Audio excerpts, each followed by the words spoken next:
네, 오늘 5.18 민주화운동 기념식이 광주에서 열립니다. 새누리당 김무성 대표는 매우 이례적으로 보수 여당 대표로는 처음으로 어제 미리 광주를 찾아가서 1박 2일 동안 머물고 어제 이제 전야제를 참석을 하고 오늘 공식 기념식에도 참석할 예정입니다. 그런데 이 보시는 것처럼 문전박대를 당했습니다.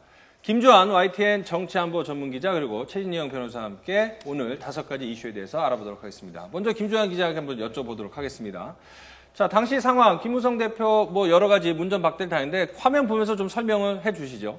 네, 이제 화면이 곧 나오겠습니다만은 두 가지 이유 때문입니다.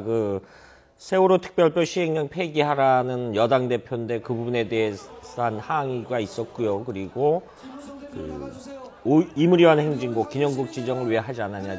그림이 보이시죠? 저기 앉아있는데 어떤 시민 한 사람이 500mm짜리 물병으로 이렇게 뿌리는 그런 모습도 보였습니다. 그리고 한 20여 분 이상 앉아있었다 그러죠. 처음에 앞쪽에 경찰 호위안을 통해서 앉았는데 저런 상황이 계속 연출이 되니까 이 김영호 대변인 등 여러 관계자들하고 참석했다가 그냥 자리를 뜨는 그런 상황이 연출됐습니다. 오늘 행사에는 참석한다라고 합니다. 앞서 전야제 참석이 여당 대표로서 이례적이라고 저희가 말을 했는데 어떻습니까? 새누리당 입장에서는 좀 이른바 관리하는 지역이잖아요. 이 지역 민심이 이렇게 성나 있는 이유 어떻게 했다 보세요? 그런 것 같습니다. 사실 며칠 전까지만 해도 4.29 재보선 결과에 대해서 광주 민심이 야당에 대해서 굉장히 성난 모습을 봤는데 한마디로 여당 당신들도 잘한 거 없다 이런 어떤 경고 메시지인 것 같은데요. 한마디로 내려오기 전에 전야제 같은 경우에 전야제 준비 단체에서 만약에 당신이 내려오면 이른바 불청객이 될 것이다 라고 했는데도 어떤 그거에 대한 조율이 없이 밀어붙이식으로 내려왔다는 점에 대해서 문제를 제기하는 것 같습니다.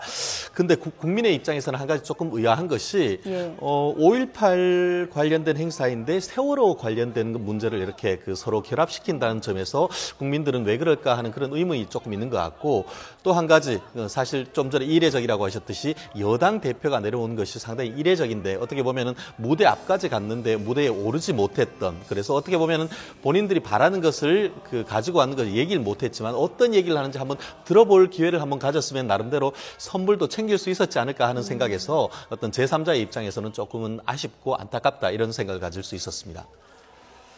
대화를 통해서 뭐 자신의 입장을 전달하는 것이 더 바람직한 모습이 아니었나 뭐 이런 평가이신데요. 자, 뭐 여러 세월호 시행령 문제도 있지만은 임을 위한 행진곡을 둘러싼 논란도 있습니다. 자, 정부 국가보훈처에서는 합창은 되는데 재창은 또 안 된다 이렇게 얘기를 하고 있거든요. 합창과 재창 어떤 차이가 있는 거죠? 일단 합창은 단상에던 합창단이 이제 여러 명이 서서 먼저 노래를 이제 일단에 다른 그룹들이 이야기를 하는 거 재창은 이제 참석자들 모두 한꺼번에 한다라는 것이 이제 보훈처의 설명이고 국어사전에도 그렇게 나와 있습니다. 그런데 이거 배경을 좀 살펴볼 필요가 있어요. 이 행사가 5.18 기념행사가 공식 국가 행사가 된 게 97년도부터 2008년도까지는 이 노래를 했다라고 합니다. 이무리한 행진곡을 불렀는데 2009년도 그 당시에 이제 김대중 노무현 정부 시절이죠. 그렇죠. 보수단체들이 반발을 해서 했는데 배경이 좀 있죠. 여러 가지. 그러니까 좀 설명을 한번 해주시죠. 왜 재창은 안 되고 합창만 되는지 그 논리가 일단 뭐죠? 보훈처의 논리는 이게 북한에서 이무리한 교향시라는 북한 선전 영화가 있는데 여기서 임이라는 거는 김일성 전 주석을 나타내는 거고 새날이 올 때까지 할 때 새날은 북한이 말하는 적화통일이다라는 게 이제 그런 여러 가지 이유 중에 하나가 대표적이니까 그 두 가지가 있습니다. 있고 그다음에 여러 가지 보수단체에서 문제를 제기하니까 이거를 올해는 좀 형식을 바꿨죠. 합창은 하되 따라 부르는 건 뭐 용인하겠다. 그럼에도 불구하고 여야 대표라든가 정의와 국회의장도 잠시 뒤 행사장에 참석하겠다라고 했습니다. 본인도 같이 노래를 부르겠다. 이렇게 의사를 사전에 표명하지 않았습니까? 지금 벌써 3년 연속 반쪽짜리 행사거든요. 그러면 이 문제가 해결되지 않으면 뭐 앞으로 내년에도 후년에도 계속 지금 이렇게 오늘 당장 10시부터 공식 행사는 5.18 민주묘지에서 이루어지고요. 시민단체들이 주장하는 건 옛 전남도청 앞에서 행사가 이루어지는데 이렇게 반쪽짜리 행사인데 뭐 일각에서는 보훈처 나름대로 어떤 말하지 못할 속내가 있지 않겠느냐 이렇게 해석들을 내놓고 있습니다.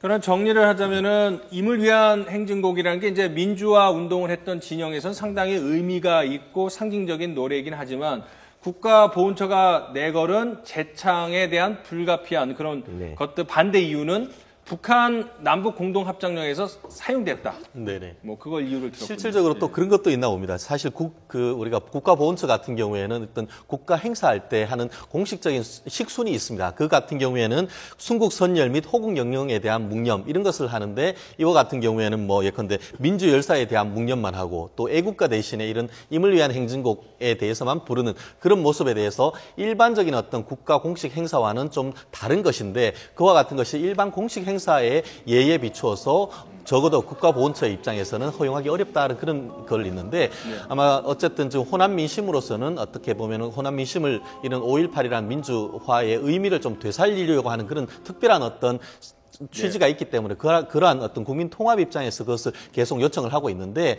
나름대로 현재의 어떤 국가의 스탠스는 절충설 입장인 것 같은데 결국은 그 보수적인 입장에서도 지지를 못 받고 어떻게 보면 진보적인 입장에서도 지지받지 못하는 좀 어정쩡한 모습이 되는데 현재 지금 그 김무성 대표 아까 물세를 받았다고 하는데 여기에 가서 어떻게 보면은 그 힘있게 노래를 부르겠다 이렇게 해서 그 보수층 내에서도 좀 논란이 일고 있는 그런 상황인 것 같습니다. 아 그렇군요. 그러니까 뭐 전체는 아니겠지만 일부 보수층에서는 김무성 대표가 임을 위한 행진곡을 따라 부르는 것에 대해서도 좀 불편한 심기를 좀 감추지 않고 있군요. 예. 뭐 정리를 하자면 97년서부터 노무현 정부 시절까지는 재창을 했습니다만 다시 이명박 정부 들어서 재창은 아니고 이번에도 합창을 하되 따라 부를 수 있는 또는 따라 부르고 싶은 사람은 불어라. 하지만 공식적으로 재창을 하지는 않겠다. 이런 것이 그렇죠. 이제 국가보훈처의 입장인데 노래 한 곡 때문에 양쪽 진영이 엇갈리면서 오늘 반쪽짜리 정부 공식 주간 기념식이 되고 이 5월 단체들은 따로 기념식을 하기로 했다는 소식입니다. 아직까지도 좀 이 안타까운 현실이 아닌가 싶습니다.